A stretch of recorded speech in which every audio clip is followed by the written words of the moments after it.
is We the Sales Engineers Podcast, show 281. Welcome to We the SEs Podcast, the show for sales engineers by sales engineers with your host, Ramzi Marjaba. What's up, SE Nation? Welcome back to another episode. I am your host, Ramzi Marjaba, and it's a solo show today. And all we're doing today is we're talking about practice, man. Hopefully I didn't date myself with this Allen Iverson reference. If you haven't heard of this, I guess I have dated myself. But we're talking about practice today. I do have a bit of a tickle in my throat, therefore I will be having some of this, and I will be muting I'll be muting quite a bit if I need to, and we'll see how this goes. There you go. First mute. If you're watching this, you know why I'm muted. But I wanted to talk about practice. The reason I wanted to talk about it, and the title is Differentiating Practice from Preparation, is because I'm kind of a salesperson now. Kind of. Not fully. Somehow. I don't know how to explain it. Anyways, I have SEs that support me. And if we're working on a demo, if we're working on a discovery call, something that's out of the ordinary, something we haven't done quite a bit, I ask the SE, hey, you ready? And the response is usually something to the effect, like, yeah, I prepared everything. And that's when I ask them, all right, great, you prepared it. Did you practice it? And the answer is usually, well, I just went through it on my own. So you didn't practice it. That's usually the answer. Now, why am I talking about practice? Well, I think I've done this several times where I've compared sales engineering or sales to sports. And when we're talking about sports, I did some research and I looked at the NBA specifically. During the regular season, NBA players practice on average of 21 hours a week, basically from October till when their season ends, whether it's the playoffs or if they didn't make the playoffs, the regular season. 21 hours a week. We work for 40 hours a week, 37 in Canada, because, we need to eat lunch. But 21 hours a week is for practice, like together as a team, or solo practice, doesn't really matter. And in addition to that, they have prep time, which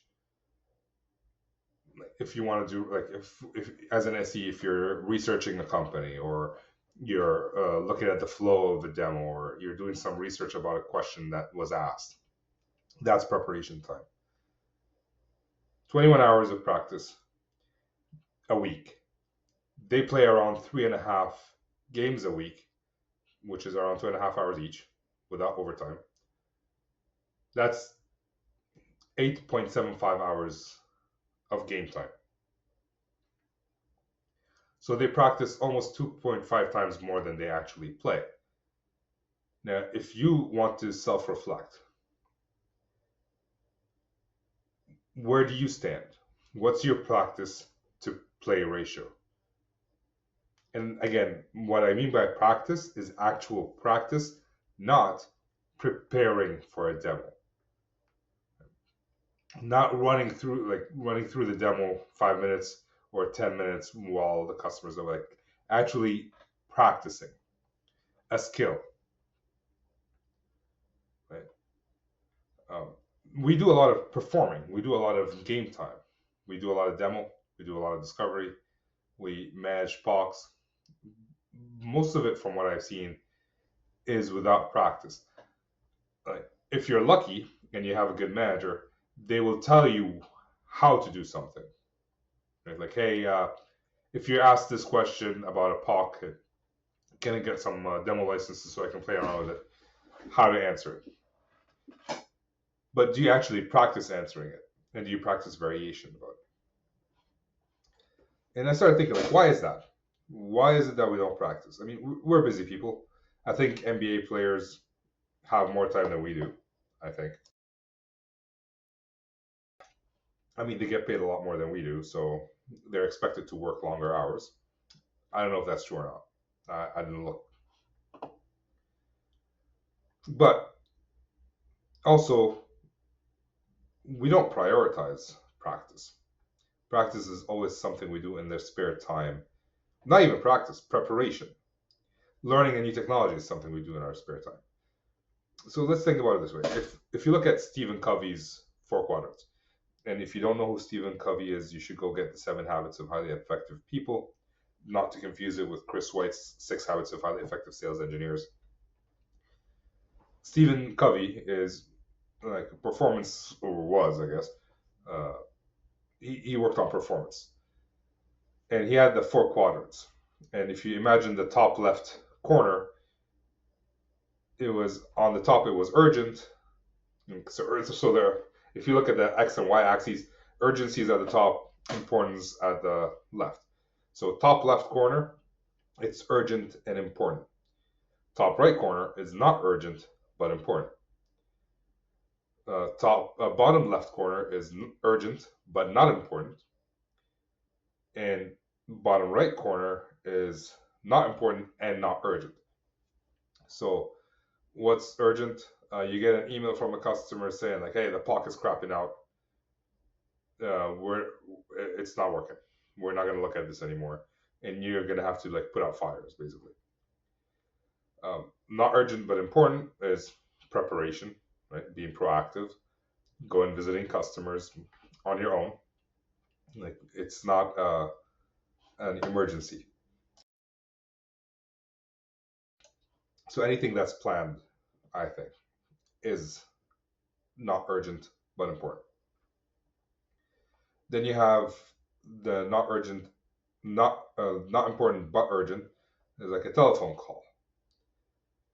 How many of us like are on Teams or Slack and we'd be in the middle of something important, focusing, and we get this pop-up message on Teams or Slack saying, "Hey, do you have a second for a question?" And whether we respond to it or not is not the point, but most of us will respond. And even if we don't, we just got distracted. And then you have the not urgent, not important, busy work, looking at email. So I hope you understand what I mean by now. If you don't, I'll put the image of the 4 quadrants in the show notes at show 281. So wetheSalesEngineers.com/show 281. And also, so that's one thing. I mean, if you look at practice, it's important but not urgent. So it never takes our attention. And there are some other things that are also important and not urgent, like going to regularly scheduled meetings with customers, preparing for a demo, preparing for a POC. I'm not saying there isn't, but it's one of them. And in our mind, it takes less priority. And SE managers never set the expectation of that SEs should practice. Many SE managers said, okay, if you want to book some time on Friday afternoon to learn a new technology or learn a new skill, go ahead and do it. But they never specify like, hey, let's practice.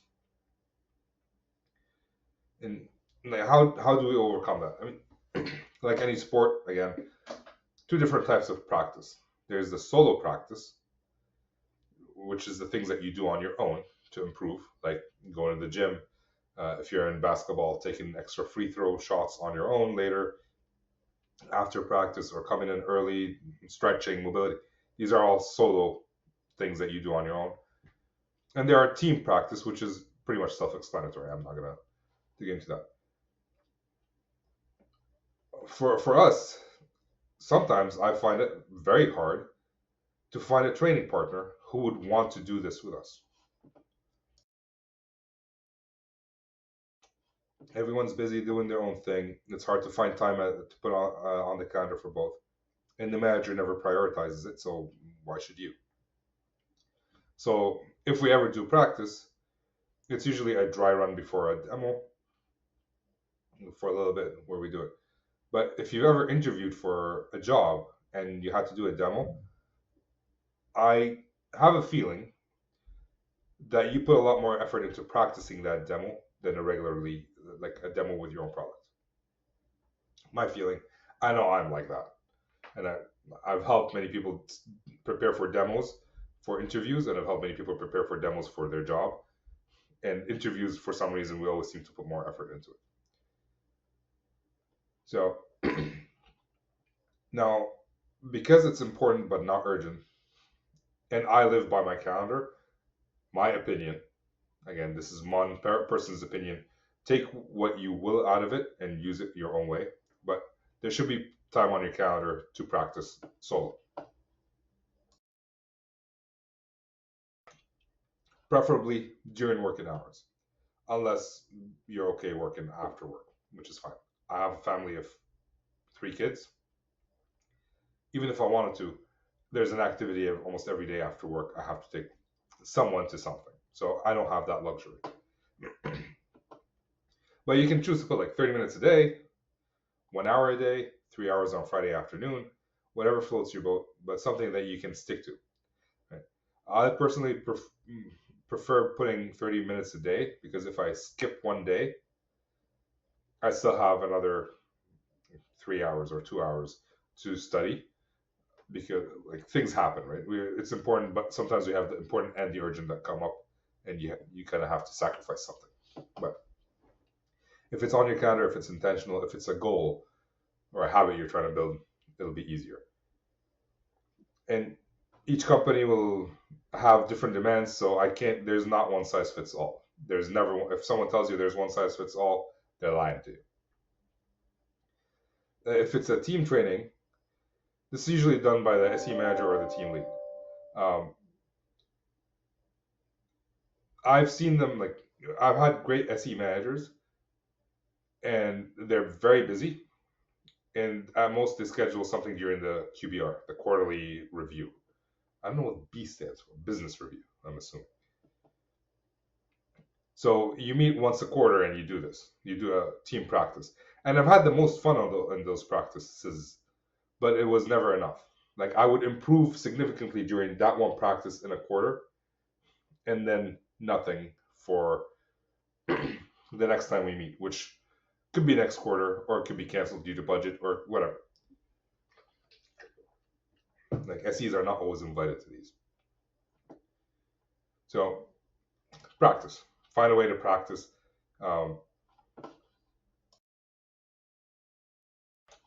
By the way, this was inspired by a training I was doing for the SE Hotline community about sales engineering. So if you're interested in that, let me know. Check it out. You'll be able to attend these courses as well, these training as well. But basically, why I'm saying that is in the training, I talked about the SE building blocks early on. So I was there are many skills that we need to work on, which you can find in the SE building blocks. And just as an example, it's the technical skills, the human skills, and communication skills. But there are different things that we need to work on. It's not just free throws that we need to work on. Hopefully people understand what I'm saying about basketball. It's not just running routes. It's not just catching the ball in football, in American football. It's not just dribbling in European football. There are many skills in a sport. What makes a sport is you're doing multiple things at the same time, and you have to practice all of them to be able to be good at your job. So from a technical perspective, I think SEs have this down. Right? We jump in and we start digging into something and we learn it, and we're pretty good at figuring out new technologies. And if you can't, there are many courses. I'm using Cloud Guru for AWS right now. I'm not affiliated with them. I'm just using them. I also used Udemy. I didn't enjoy it as much. So that's why I always suggest Cloud Guru.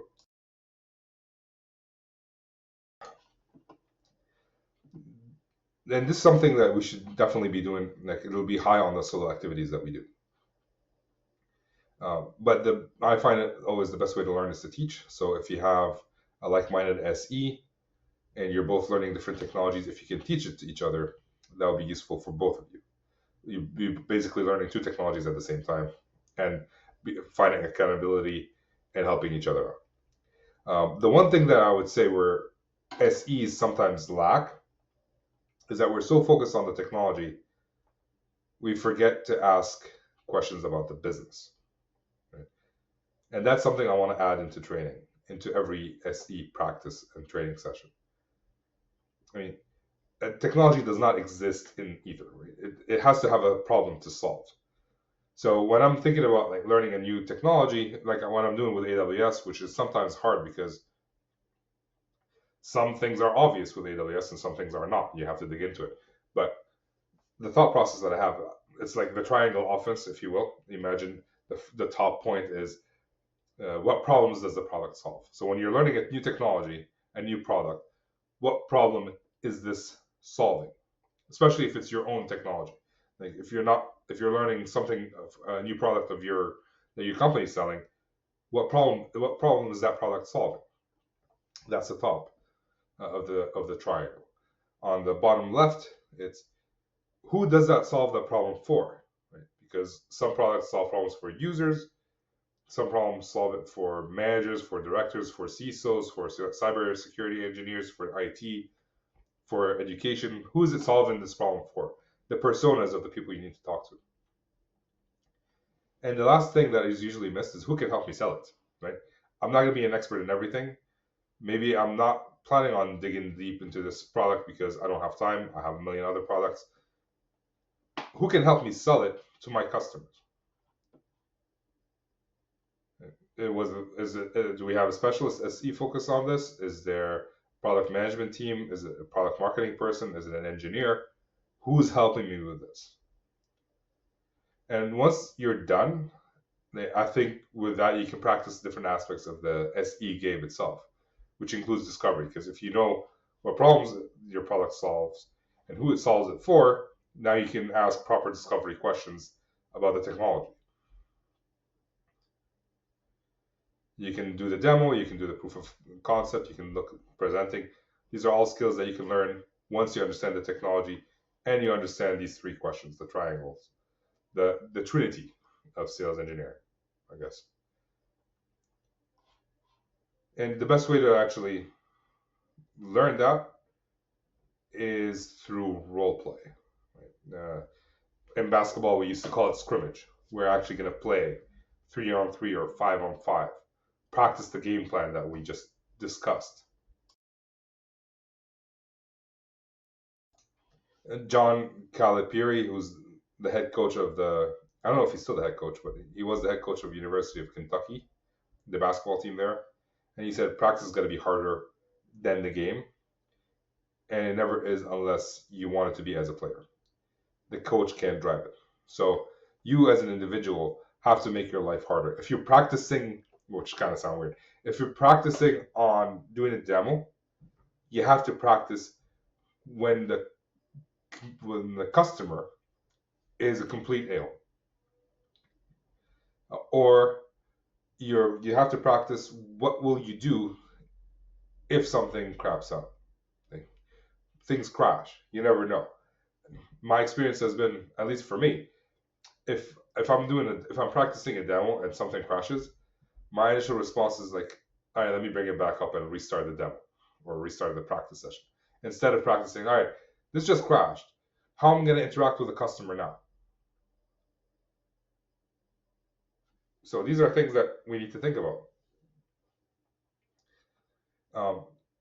And that means you have to have teammates who are tougher or act tougher than customers.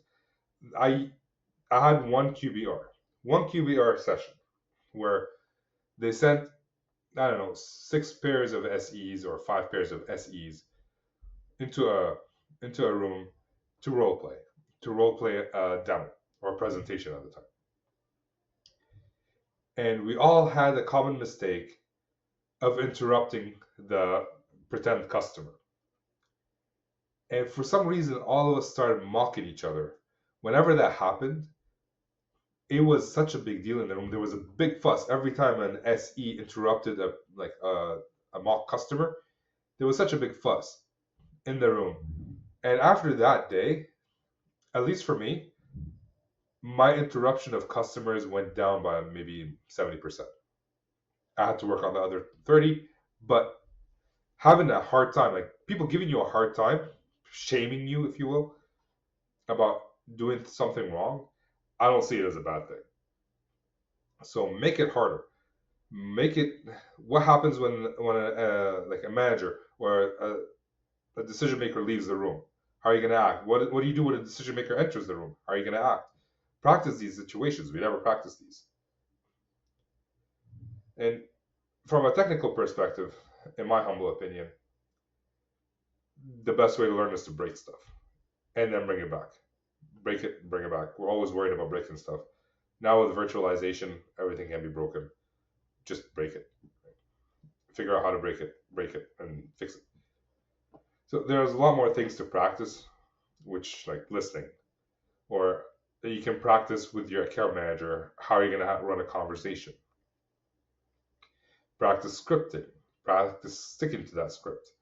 There are so many things to practice. There are so many skills to practice. And you just have to start. You just have to put time aside to intentionally practice, not just practice before a specific demo. If you're waiting to practice before a specific demo, at that time it might be too late, or you might need to push the demo out, which makes it again a little bit late because the competitor can swoop in and sell their product, and you're out of luck. So that's what I wanted to share for today. Basically, as a summary, please practice. If you're not practiced, you're not prepared. Just saying you prepared something, you prepared the demo, doesn't mean you practiced the demo, doesn't mean you're fully prepared. And you're never going to prepare for every single situation. But every time you go to a customer and something new happens, that's a scenario you can practice for next time. I hope you find this useful. If you do, if you enjoy these podcasts, if you like me doing solo podcasts, let me know. I always like to talk to other people, but this show is for you, is not for me. So if this is useful for you, please let me know. I am doing more YouTube lives. I am going on YouTube as much as I can every Tuesday and every Thursday. Because I have no idea why. I just want to do it. So make sure to join me if you can. I enjoy having you there. I enjoy having you here. I really appreciate your time. And with that, I'm signing off.